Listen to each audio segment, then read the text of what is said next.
Welcome to Skin Deep here on Sirius XM Radio Channel 141 HUR Voices. I'm your host, Sharrarne Morton. And today on the show, I have Sierra Morgan. She's an entrepreneur, a caregiver advocate, and former Miss Maryland Corporate America, as well as an author. Her mission is to empower families and professionals through purpose driven platforms. And with over 17 years of human resources leadership, Sierra is the founder of Rose HR. She's supporting small businesses through strategic human resources solutions and virtual assistant services. She's also the founder of Caregiver Compass Academy. That's a new platform launching to help family caregivers navigate the realities of care with confidence. I'm very familiar with that whole process, so we're going to talk some about that. But her new book is called My Nana, My World. It's the first release in her Growing Up with Nana series, and it was inspired by love, family, and legacy. So, as I always say, we're going to be doing more than just scratching the surface here on Skin Deep. We're talking all about purpose driven platforms. And by the way, if you want to reach out, you can always email us at skindeepradioshow@gmail.com. Stay tuned. We'll be right back after these messages with information you just can't afford to miss here on Skin Deep.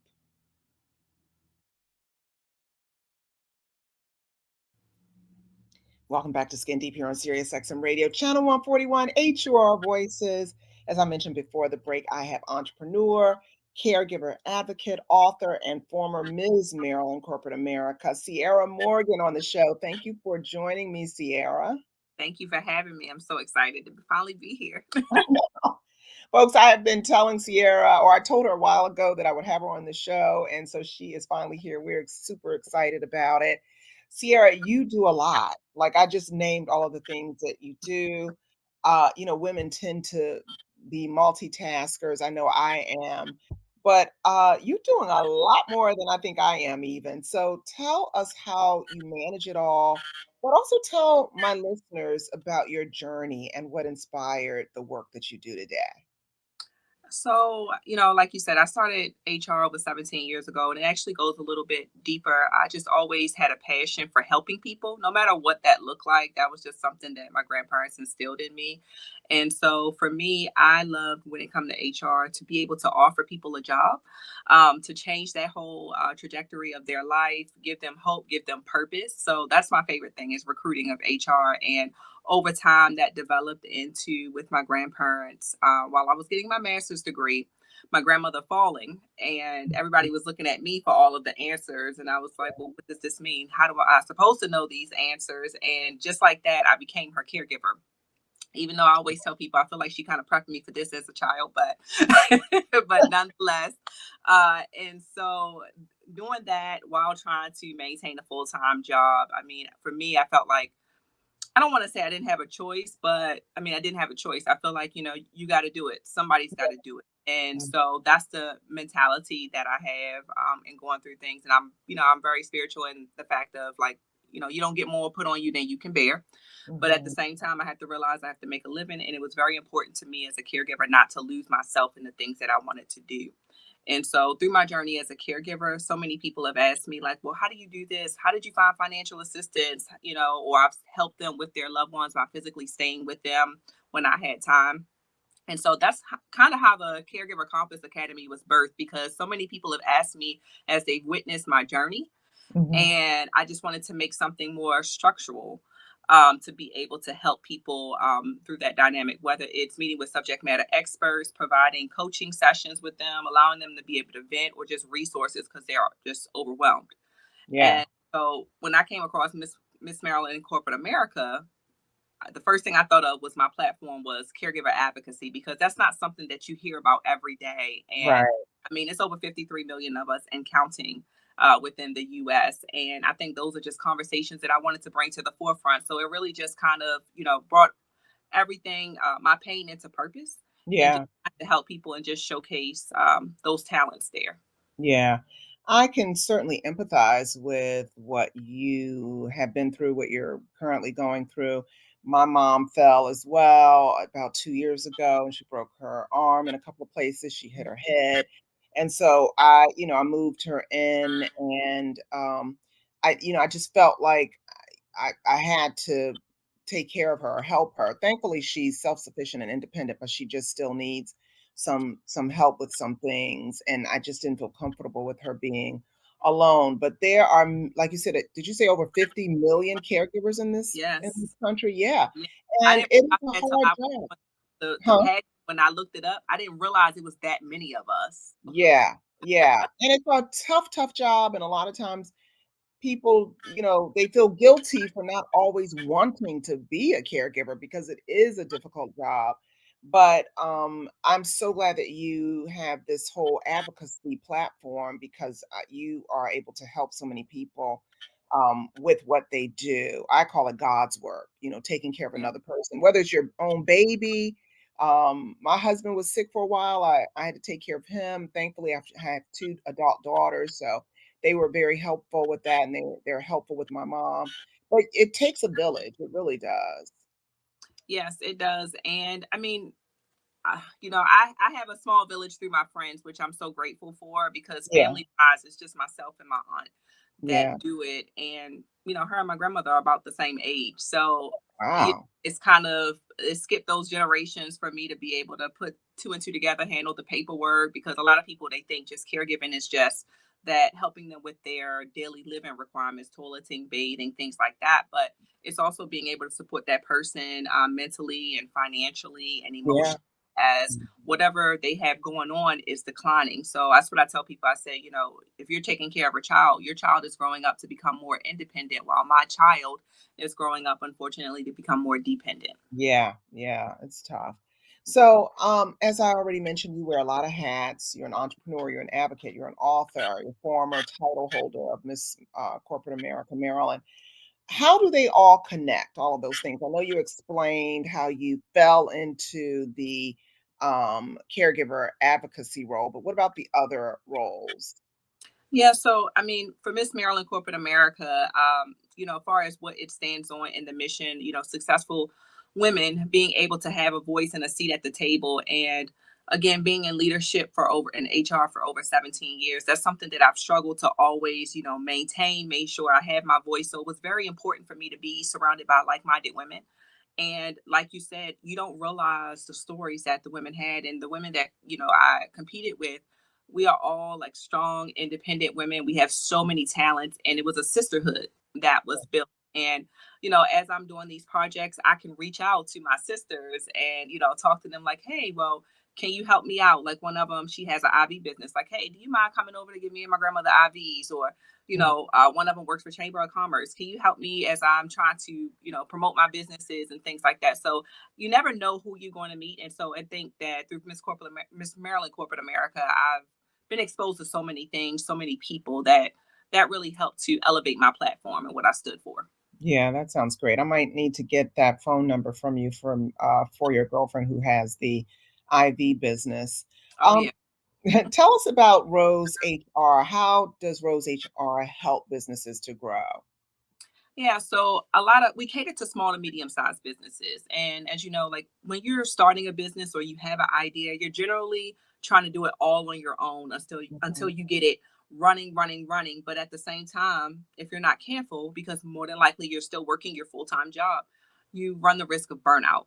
Yeah, And, I talk about burnout, of course, with caregivers, but as it relates to business owners and entrepreneurs, we talk about that. Like sometimes you need a little bit of help. And I know that when we think of help, people are like, well, I can't afford to pay somebody $20+ an hour to help me, or a brick and mortar and all these things. So one of the things that I do is because I always say you have to have those HR foundational principles. So we can assist as it relates to that, or we can help you outsource some of those basic admin tasks, social media, because we use social media, so many of us, to advertise our business, right? That's like the way of the world. And so I usually outsource from other countries to help my clients. So they work on our time zone and at a fraction of the cost, four to five mhm. dollars an hour. So You're you talking about at virtual assistants, right? yep, Mhm, yeah. mhm. So they're amazing. They're lifesavers. I haven't had a client yet that hasn't said to me, oh, I wish I had this months or years ago when I was Yeah, first starting, because sometimes we get so much into the weeds. And unfortunately, when you're in the season of building, that business. You can't nurture those relationships or go out and network if you're still behind the scenes doing that emails and calendars and follow-ups and Yeah. invoices, all of those things. So we try to preach to people to to go ahead and get a virtual assistant so you can gain back 10 hours of your day. Yeah, and virtual assistants have been my lifeline for the past 10 years. I always tell the members of my organization, Black Door Society, that there is no way that you should be running a business without having a virtual assistant or two, or three if you can afford it, because there's so much to do as a business owner. And like you said, many people do still work part time or have multiple businesses like I do, like you do. We certainly need as much help as we can get. You just can't do it alone. So, yeah, Yeah, that's and great they're that so you do that. versatile. They know it. Yeah. They know all, and we try to make sure that we find out what our clients' needs are, so we can match them with the appropriate virtual assistant. Yeah, that's great. We're about to take commercial break, real quick, Sierra. So before we do go to commercial, tell everybody how they can reach you. Sure. You can visit me on social media at CECTHEDIVA or Rose HR LLC or at Caregiver Compass Academy, or you can visit caregivercompassacademy.com and www.rosehr.org. Oh, you have a lot of places people can reach you. That's a Yeah, good thing. yeah. You can All always get me. right. Okay, yeah. Okay, folks, I want you to stay tuned. We'll be right back after these messages here on Skin Deep on Sirius XM Radio.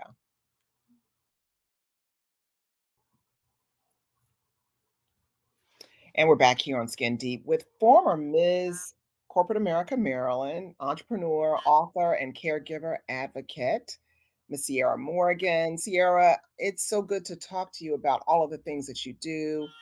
As we mentioned in the previous segment, you wear a whole lot of hats, and one of them is you are an author. So tell us about your new book, My Nana, My World. Yes, I'm so excited. I it's This is something that has always been a goal of mine, and I'm excited that because by the end of this year I'll be 40, and I would have almost accomplished all of the goals that I set to Oh, accomplish by this age. So good. I'm super excited because not many people can say that, and so Mhm. one of the things, the way that this series was brought up is growing up with Nana, and the idea is literally a book for every monumental or pivotal moment that you grew up with your grandmother. So, My Nana, My World is for ages 3 to 8, but really it's for adults to read it so you can have those nostalgic feelings and bring back some of those memories that you had with your grandparent. They don't have to be called Nana or Papa or anything like that, but whatever you call them. And just to create that special bond. And then from there, the next book will be from your relationship with Nana as you're a teenager to young adult, then Mhm. motherhood, growing up with Nana, where you're instilling those same principles and values that Nana placed in you into your children, all the way to becoming Nana's caregiver. And then last but not least, unfortunately, being able to grieve Nana's passing. Yeah. So it's something for everyone at all different junctures. And the goal is for a new book to be released every year. But My Nana, My World is available now on Amazon. Okay. I love that. I was very close to my grandmother. I was the first grandchild, and so I was also very spoiled, and I was very blessed in that I had my grandmother well into my late 50s and both of my great grandmothers into my mid 20s. So I was able to capture a lot of history, and my adult daughters were able to grow up with a grandmother, and so I've been very blessed. She's been, she passed about 3 years ago, but it was just such a blessing to have her. I didn't call her Nana, I called her Grandma. But I understand what you mean in terms of, being able to identify all the different parts of your life that your Yeah. grandmother takes part in. And so I congratulate you on this book. What Thank you. message do you hope families and children take away from the book? That's a good question. I really want, like I said, for it to bring back some of those memories because every time I talk about the book, it it makes me think of another memory. And Mm, although your loved one may or may not be here, it's foster those relationships. Like you said, you have many recordings and different things that you have, put down the pen and paper of times that you had with your grandparents, because those relationships are just so special. And I don't think we talk about it enough. right. Because really, for me, that being around my grandparents is what has shaped me into the person that I am. And we Yeah. don't realize that, but those values, they didn't say like, oh well, hey, I'm putting this value in you. It just came to be. And Yeah. I just really want people to walk away just reanalyzing and re-looking back at some of those relationships, whether you're a parent or you're a new grandparent. And what it takes to be that. I always say the old school grandparents, there's nothing like them Uh, in the definitely. world. And on my way to come back to record, I actually saw old school grandma, and she was with her grandchild. I guess I'm sure she probably was the great grandmother, but she had to be maybe like 3 or 4 years old. And I just stopped and watched, Yeah. as Have I you was s my have you car. seen those videos of the little children not wanting to leave their grandparents' Yes, house? Oh my god. I That was gonna reminds post me of when that I as was an little. advertisement. Huh? I was gonna post those videos, reshare them as advertisements, because it's just nothing like it. Just like I say in my book, Nana's house wasn't fancy. It was a senior apartment, and she didn't have cable. She didn't have anything, but it was just the feeling that you got when you were there. It was just so magical. And I Yeah. mean, every weekend I love to go to Nana's house, where other people, they might like, oh, I want to go to my friend's house. No, I just want to go to Nana's house. And that's how I would go to church every Sunday, Sunday Yeah. school, all of those things. So, Yeah, yeah, there's nothing like a grandmother. right. Um, so let's talk about your reign last year as Miss Maryland Corporate America. What has pageantry taught you about leadership, confidence, and service? When I went to last year's, I think I judged last year's and this year's. Not I think I did judge last year's and this year's Miss Corporate America Maryland pageant, and it took me back to when I was gosh, what pageant was that? Miss Queen of Rutgers, and I came in first runner up. It just reminded me of so many wonderful things and, how it taught me so much. What has it taught you? Yeah, and I did an episode on this, like on my podcast, where we talked about, is it strategic or performance? And most people think that pageantry is just like performance that you're just putting on, and it's just for that moment. But for me, like I said, it was a goal to be able to elevate my platform and to network. But I also, because I do a lot of things behind the scenes, so a lot of times people think of leadership as being seen, being out there front and center. But for me, it was just being intentional, and creating that legacy. And for me, being the first Miss Maryland Corporate America, laying that foundation down for the 2026 Queen to, make those connections and continue to foster those relationships. But again, for me, it's just, I can't even. First of all, I can't believe that it's been a year. Let me I just say know. Goes by that. fast. Let's It just goes say by so that. fast. It did. It was just like when I was standing up there, all like every memory that I had since was crowned queen, since that moment when they called my name and announced that I was the winner, everything just kind of just was flashing to me as I took my final walk, and it was just like, I wow. know. I feel like I really made a difference. I feel like the children that I've been able to talk to, the youth, and everybody else that I've been able to just tell my story to. And again, it's been like a residual effect, because again, I wouldn't have known that people were caregivers. I wouldn't have known that they were struggling with this and I could help out, or I have a talent that maybe could support somebody. So it definitely was a great opportunity, and I'm looking forward to whatever else is to come. Yeah, that's good. I was gonna say, what's next for Sierra Morgan, and how can people support your journey? Yes, please support. So, a couple of things. So, I am the podcast host for The Bottom Line Is, and we are on YouTube, as well as Facebook and Spotify and Apple Podcasts. So, you can just put in The Bottom Line Is, or CC the Diva, CecTheDiva, which is also my Instagram handle. And it has my link tree with all my links. So if you forget something today, just remember my Instagram page. But my book is available on Amazon, My Nana, My World. Remember, it's the first of the Growing Up with Nana series. And I would love to hear the feedback and the stories from everyone. Mhm. And then also www.caregiver Compass Academy to help with your family caregiver needs, even if you're not a caregiver, just to kind of learn some things so that you know what to put in place. So that way, your loved ones, when and if that time should come, you are prepared. And then, Yeah. last but not least, rosehr.org for your virtual assistant or HR needs. I wanna know, when do you sleep? That's what I I wanna know know. so many people ask me that question. It's so much. Oh my I try god. I try to get about 6 hours of sleep. Yeah. So, I just Okay. try to manage it well. And, I'm blessed that even though my grandmother has vascular dementia right now, that she still understands that I have to have the social and, she supports me and she understands. But, it is starting to, advance. But I do try to get my 6 hours. So she goes to daycare so I can Uh-huh. work.